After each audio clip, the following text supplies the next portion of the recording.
नमस्कार, मी आरती. Maharashtra express series मध्ये आपले स्वागत. तर पाहूया आजच्या काही विशेष घडामोडी. ठाणे महापालिका निवडणुकीच्या पार्श्वभूमीवर आज कळवा येथील घड्याळ चौक आणि आटकोणेश्वर नगर येथे जाहीर सभा पार पडली. यावेळी मोठ्या संख्येने नागरिक उपस्थित होते. यावेळी नागरिकांना संबोधित करताना शिवसेना महायुतीच्या कालावधीत कळवा शहराच्या विकासासाठी झालेल्या अनेक विकास कामाची माहिती खासदार श्रीकांत शिंदे यांनी दिली. यावेळी ते म्हणाले, कळवा शहरातील विविध प्रभागांमध्ये ठाणे महापालिकेच्या माध्यमातून विकास कामांसाठी भरीव निधीची तरतूद करण्यात आली आहे. या निधीच्या माध्यमातून अनेक विकास कामे मार्गी लागत आहे. याच समवेत शहरातील अनेक महत्त्वाकांक्षी प्रकल्पांची उभारणी करण्यासाठी ही विशेष निधी उपलब्ध करून देण्यात आला आहे.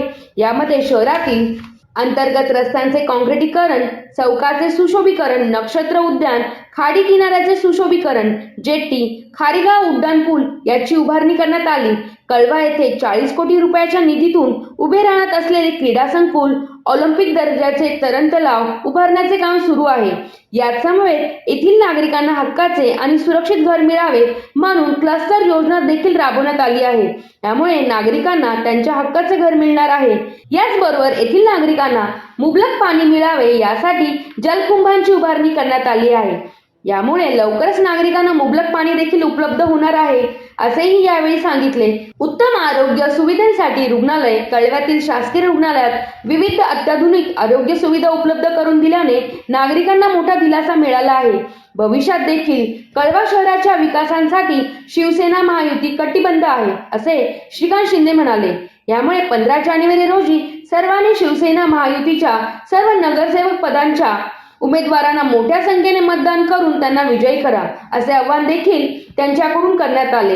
यावेळी शिवसेना उपनेते दशरथ पाटील, शिवसेना सचिव भाऊसाहेब चौधरी, जिल्हा प्रमुख गोपाळ लांडगे, महिला आघाडीच्या लता पाटील, मिलिंद पाटील, मनाली पाटील, प्रमिला केनी, अपर्णा साळवी, नरेंद्र शिंदे, मंदार केनी यांच्यासह स्थानिक पदाधिकारी, कार्यकर्ते उपस्थित होते. कधी आम्ही दुजाभाव नाही केला, बरोबर आहे ना.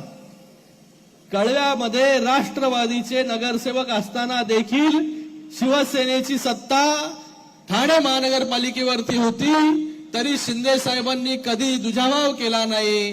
ती कळवायकर जे आहे हे शिवसेनेचे नगरसेवक निवडून देत नाही, तिकडे जे आहे राष्ट्रवादीचे नगरसेवक आहेत, तर त्यांना जो आहे तो निधी दिला नाही पाहिजे. पण ज्या प्रकारे ठाणे शहरामध्ये वागळेमध्ये निधी देण्याचं काम केलं, किंबहुना त्याच्यापेक्षा जास्त निधी जो आहे हा कळव्यासाठी देखील देण्याचं काम.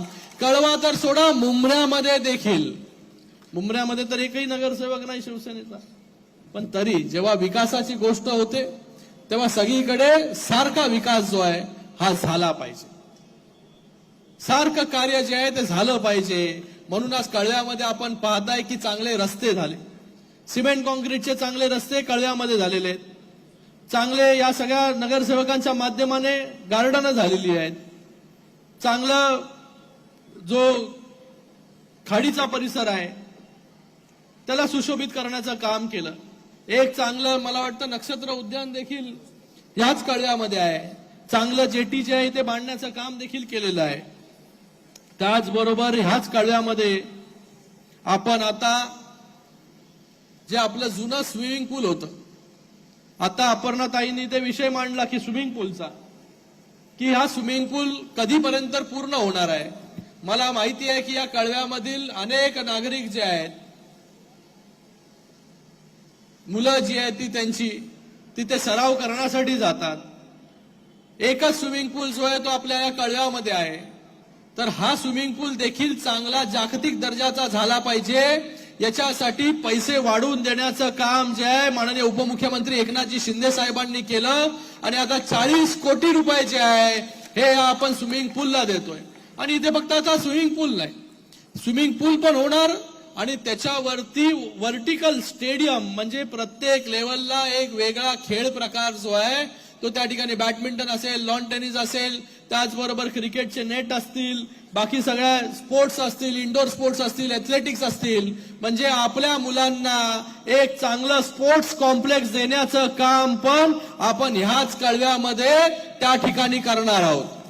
त्याचबरोबर इकडे नाट्यगृहाचं आरक्षण आहे. नाट्यगृहाबद्दल मिलिंदजी म्हणाले की कळवेकरांना जे आहे नाट्यगृहाची देखील आवश्यकता आहे.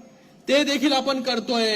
पण त्याचबरोबर त्याचा जो परिसर आहे पूर्ण, मला वाटतं 5-6 एकरची जी जागा आहे आज ओपन स्पेसेस जे आहेत ते आपल्याकडे कमी आहे. शहरामध्ये ओपन स्पेसेस कमी होत चालले, पण त्या जागे फक्त नाट्यगृह नाही, त्या जागे देखील जे आहे हे स्पोर्ट्स स्टेडियम जे आहे, वेगवेगळ्या प्रकारचे स्पोर्ट्स त्या ठिकाणी होतील, त्याच्यासाठी जे आहे ते आपण काम करतोय. तर ह्या कळव्यामध्ये 2 जे आहे हे जागतिक दर्जाचे स्पोर्ट्स स्टेडियम कशा प्रकारे होतील त्याच्यासाठी आपण काम करतोय. त्याचबरोबर मिलिंदजींनी तर या होत्या शहरातील महत्त्वाच्या ठळक घडामोडी. अशाच काही नवनवीन घडामोडी पाहण्यासाठी आमच्या चॅनलला लाईक, शेअर, सबस्क्राईब करा आणि बेल आयकॉन दाबायला विसरू नका. आमचे एक ध्येय आम्ही तुमच्या सोबत. तर पुन्हा भेटूया याच ठिकाणी याच वेळी. तोपर्यंत धन्यवाद.